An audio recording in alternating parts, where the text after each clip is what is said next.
তাদের দুজন মন্ত্রী ও বেশ কয়েকজন সংসদ সদস্য ছিলেন। সরকারে থাকা অবস্থায় তখন এই বিষয়ে তাদের কোনো মন্তব্য শোনা যায়নি। একটি নির্দিষ্ট দলের শীর্ষ পর্যায়ের নেতারা নতুন করে পতিত ফ্যাসিবাদের মতন করে পুরনো মিথ্যা ও প্রতারণামূলক দুর্নীতির বিশ্ব চ্যাম্পিয়ন বয়ান প্রচারের দায়িত্ব গ্রহণ করেছে।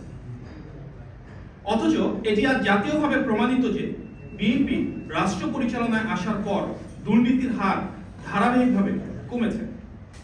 আপনারা নিশ্চয়ই জেনে থাকবেন যে 2001 সালের অক্টোবরে বিএনপি যখন সরকার গঠন করে তখন একটি আন্তর্জাতিক প্রতিষ্ঠানের সূচকে দুর্নীতিতে বাংলাদেশের স্কোর ছিল 0.4, যা 1996 থেকে 2001 সাল পর্যন্ত রাষ্ট্র ক্ষমতায় থাকা আওয়ামী লীগের দুর্নীতির প্রতিফলন।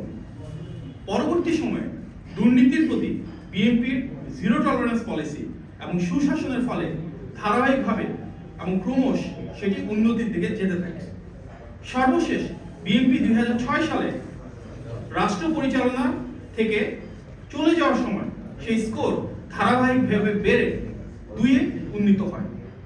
অতএব যেই রাজনৈতিক দলটি ধারাবাহিকভাবে রাষ্ট্র পরিচালনায় দুর্নীতি দমনের ক্ষেত্রে সবচেয়ে শক্তিশালী ভূমিকা রেখেছে, এমনকি স্বাধীন দুর্নীতি দমন কমিশন পর্যন্ত গঠন করেছে, তাদের বিরুদ্ধে এটি একটি পরিকল্পিত অপপ্রচার।